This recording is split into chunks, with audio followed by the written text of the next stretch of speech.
હાથમાં આગ સાથે દ્વારકાના ખેડૂતોએ કર્યો વિરોધ।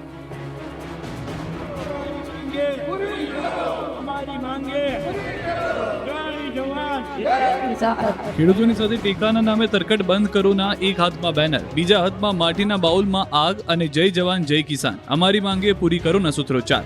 ધરતીપુત્રોના અનોખા વિરોધના દ્રશ્યો દ્વારકાના છે। મગફળીને ટેકાના ભાવથી ખેડૂતોને પ્રતિમણ રૂપિયામાં 640નું નુકસાન થઈ રહ્યું હોવાના આક્ષેપ સાથે મોટી સંખ્યામાં ખેડૂતો એકત્ર થયા હતા। પોતાની માંગ સાથેના અને સરકાર પર પ્રહાર કરતા લખાણો સાથેના બેનર લઈને રેલી કાઢી વિરોધ કર્યો હતો। કિસાન સંઘના પ્રમુખ પાલભાઈ આંબલિયાની આગેવાનીમાં ખેડૂતોએ હલ્લાબોલ કર્યો।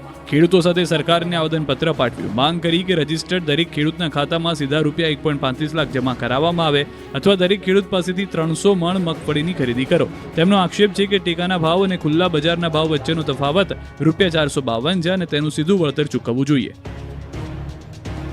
આ તરફ સુરતથી પકડાયું શંકાસ્પદ માખણ।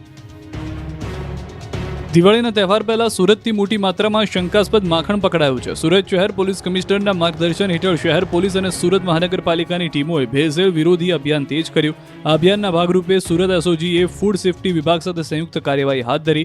પૂર્ણા યોગી ચોક વિસ્તારમાં આવેલી 2 ડેરીઓમાંથી 80 કિલો શંકાસ્પદ માખણ તથા 70 કિલો માખણ બનાવવા માટેનું રો મટીરિયલ અને ક્રીમ મળી કુલ 36,000નો મુદ્દામાલ જપ્ત કર્યો। ખોડિયાર ડેરી તથા સૌરાષ્ટ્ર ડેરીના સંચાલકો ભેળસેળયુક્ત માખણનું વેચાણ કરી રહ્યા હોવાની ફરિયાદ મળી હતી, જેના આધારે દરોડા પાડ્યા હતા। ત્યારે ખોડિયાર ડેરીમાંથી 60 કિલો માખણ જ્યારે સૌરાષ્ટ્ર ડેરીમાંથી 20 કિલો માખણ જપ્ત કર્યું। દિવાળી પહેલા સુરત ફૂડ વિભાગની થવાઈ મીઠાઈની દુકાનોમાં દરોડા। દિવાળીના તહેવારોમાં લોકોનું આરોગ્ય ન બગડે તે માટે ભેળસેળિયાઓ પર સુરત ફૂડ વિભાગે તવાઈ બોલાવી છે। લોકોના આરોગ્ય સાથે ચેડા કરી પૈસાના પૂજારી બની ગયેલા કેટલાક વેપારીઓ 2 રૂપિયા વધુ કમાવા માટે ભેળસેળ કરે છે, ત્યારે આવા ભેળસેળિયાઓ પર તવાઈ બોલાવી છે। ફૂડ વિભાગે સુરતના અલગ અલગ 9 ઝોનમાં આરોગ્ય વિભાગ દ્વારા મીઠાઈઓની દુકાને દરોડા પાડવામાં આવ્યા હતા। વિવિધ મીઠાઈના સેમ્પલ લઈને તપાસ માટે આગળ મોકલ્યા છે।